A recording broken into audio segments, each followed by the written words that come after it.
everyone, let me introduce myself. My name is Juwana Saputri.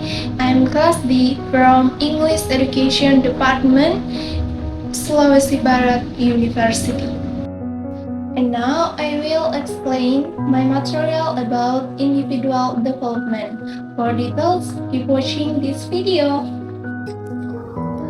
The main points of this video is the first, individual development. The second, developmental aspect. The third, development stage according to individual phase or age. The fourth, development theory according to experts. And the last, students' cognitive development.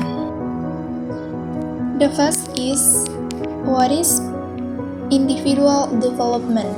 So, individual development itu adalah pola pergerakan atau perubahan yang secara dinamis dimulai dari pembuahan atau konsepsi dan terus berlanjut sepanjang siklus kehidupan manusia yang terjadi akibat dari kematangan dan pengalaman. Perubahan apa yang dimaksud di sini adalah perubahan-perubahan yang merupakan hasil dari proses-proses biologis, kognitif, dan sosio-emosional yang saling berkaitan. Proses biologis ini terkait dengan sifat fisik individu.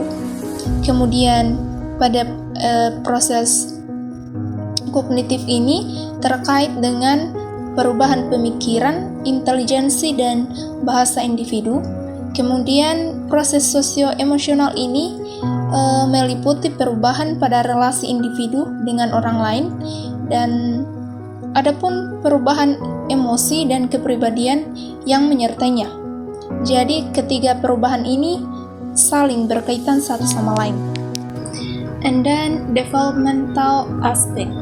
Developmental aspect divided into two, namely cycle growth and non-cycle development.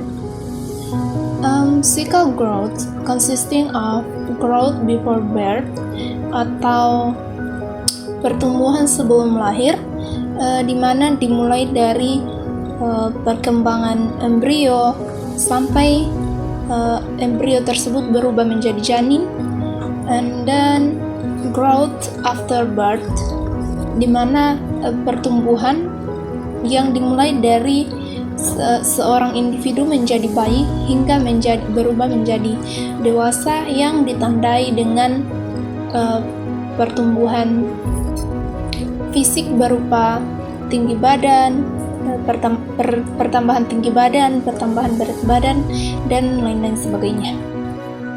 And then non-cycle development. Non-cycle development consisting of intelligence, emotion, social, language, special talent, attitudes, values, and norms. And then development stage according to individual phase or age, atau tahapan perkembangan sesuai dengan fase atau usia individu. The first, prenatal period atau masa prenatal. Pada masa ini dibagi menjadi dua, yaitu yang pertama adalah masa embrio yang dimulai sejak konsepsi hingga kehamilan 8 minggu, dan yang kedua adalah masa fetus yang dimulai sejak kehamilan 9 minggu sampai kelahiran. Pada masa fetus ini dibagi menjadi dua. Yang pertama adalah fetus dini yang dimulai dari usia kehamilan 9 minggu sampai trimester kedua. Pada fetus dini ini terjadi sebuah percepatan pertumbuhan dan pembentukan manusia sempurna dan mulai berfungsinya organ tubuh. Kemudian yang kedua adalah fetus lanjut yang terjadi pada trimester akhir. Pada fetus lanjut ini terjadi perkembangan fungsi organ tubuh dan transfer imunoglobulin G serta darah ibu melalui plasenta. And the second, pasca natal period. Pada masa ini terbagi menjadi dua, yaitu masa neonatal yang terjadi di usia 0 sampai 28 hari, di mana pada masa ini terjadi adaptasi terhadap lingkungan, perubahan sirkulasi darah, dan berfungsinya organ-organ tubuh. Pada masa ini, refleks primitif yang bersifat fisiologis muncul, seperti refleks Moro atau merangkul, sucking reflex atau menghisap, rooting reflex atau menoleh, tonic neck reflex atau menahan posisi leher atau kepala, palmar grasp reflex atau memegang, dan lain-lain, di mana refleks tersebut akan menghilang seiring bertambahnya usia. Kemudian yang kedua adalah masa bayi. Ya, pada masa ini dibagi menjadi dua. Yang pertama adalah masa bayi dini yang di usia 1 sampai 12 bulan dan masa bayi akhir di usia 1 sampai 2 tahun. Pada masa ini terjadi pertumbuhan dan perkembangan yang sangat cepat.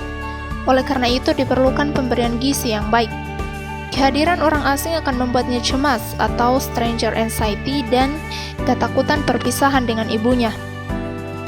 Menurut teori psikoseksual, yakni Sigmund Freud, pada masa ini anak masuk dalam fase oral di mana segala yang dipegang cenderung dimasukkan ke dalam mulut. The third is preschool period atau masa prasekolah yang dimulai di usia 2 sampai 6 tahun. Pada masa ini dibagi menjadi dua. Yang pertama adalah prasekolah awal atau masa balita yang dimulai dari 2 sampai 3 tahun, dan prasekolah akhir yang dimulai dari 4 sampai 6 tahun.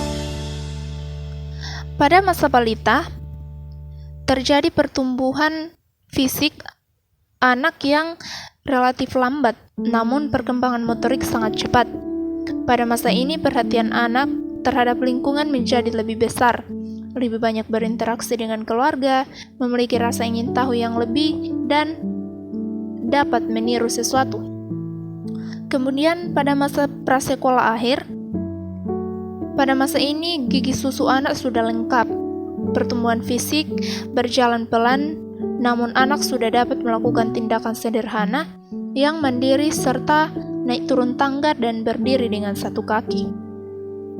The fourth is school period or puberty atau masa pubertas. Masa pubertas pada wanita dimulai di usia 6 sampai 10 tahun dan masa pubertas pada laki-laki dimulai pada 8 sampai 12 tahun. And the last, adolescency period or masa remaja.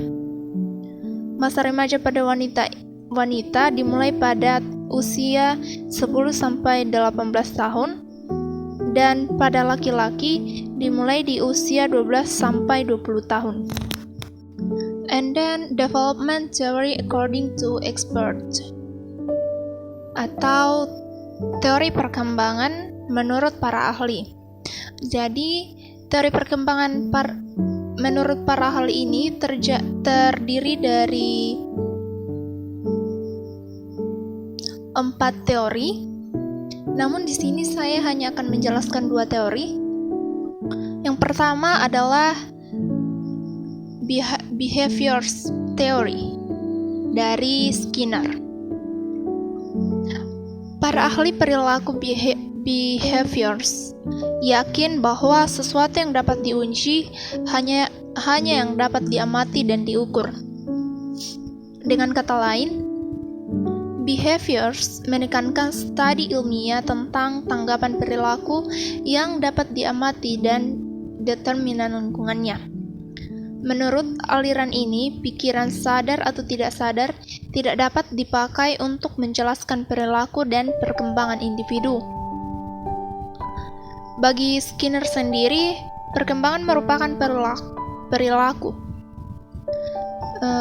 Sebagai contoh, Adi adalah sosok yang rajin bekerja, pantang putus asa, dan dapat bergaul dengan baik. Kemudian di sini timbul pertanyaan, mengapa perilaku dan sifat Adi seperti ini? Jadi menurut aliran behaviors, karena lingkungan yang berperan menguatkan perilaku tersebut sebagai hasil interaksinya dengan lingkungannya seperti teman, anggota keluarga, serta masyarakat. And then teori yang kedua adalah teori belajar sosial dari Bandura. Teori ini menekankan perilaku lingkungan dan faktor kognisi sebagai faktor kunci dalam perkembangan individu. Secara umum, teori ini mengatakan bahwa manusia bukanlah seperti robot yang tidak mempunyai pikiran dan menurut saja sesuai dengan kehendak pembuatnya. Namun, manusia mempunyai otak yang dapat berpikir, menalar, menilai, ataupun membandingkan sesuatu sehingga dapat memilih arah bagi dirinya. Lebih lanjut, Bandura memperjelas teorinya lebih mendalam dengan menamakan teori belajar sosial kognitif. Bandura sangat yakin bahwa perilaku seseorang itu merupakan hasil dari mengamati perilaku orang lain. Jadi, perilaku individu itu, menurut Bandura, perilaku individu itu mengadopsi dari perilaku orang lain. Proses ini disebut proses modeling atau imitasi. Sebagai contoh, anak yang sangat agresif dengan temannya atau selalu menyerang anak lain baik secara verbal maupun fisik merupakan hasil adopsi orang di sekelilingnya. Apakah itu orang tua, teman, atau toko-toko di media. Hal lain juga secara kognitif pula, kita dapat mengendalikan perilaku untuk menolak adanya pengaruh dari lingkungan. And then students' cognitive development. Cognitive development is one aspect of student development that is related to understanding or knowledge, namely all psychological processes related to how individuals learn and think about their everyday environment. Jadi, perkembangan kognitif itu adalah salah satu aspek perkembangan peserta didik yang berkaitan dengan pengertian atau pengetahuan, yaitu semua proses psikologis yang berkaitan dengan bagaimana individu mempelajari dan memikirkan lingkungannya. The theories included in cognitive development theory, the first teori Piaget development atau teori perkembangan Piaget. Menurut Piaget, bahwa belajar adalah akan lebih berhasil apabila disesuaikan dengan tahap perkembangan kognitif peserta didik. Peserta didik hendaknya diberi kesempatan untuk melakukan eksperimen dengan objek fisik yang ditunjang oleh interaksi dengan teman sebaya dan dibantu oleh guru. Guru hendaknya banyak memberikan rangsangan kepada peserta didik agar mau berinteraksi dengan lingkungan secara aktif, baik mencari dan menemukan berbagai hal dari lingkungan. The second is teori belajar menurut Brunner. Dalam teori belajarnya, Jerome Brunner berpendapat bahwa kegiatan belajar akan berjalan baik dan kreatif jika siswa dapat menemukan sendiri suatu aturan atau kesimpulan tertentu. Dalam hal ini, Brunner membedakan menjadi 3 tahap, yaitu tahap pertama adalah tahap informasi, yaitu tahap awal untuk memperoleh pengetahuan atau pengalaman baru. Kemudian tahap yang kedua adalah tahap transformasi yaitu tahap memahami, mencerna dan menganalisis pengetahuan baru serta ditransformasikan dalam bentuk baru yang mungkin bermanfaat untuk hal-hal yang lain.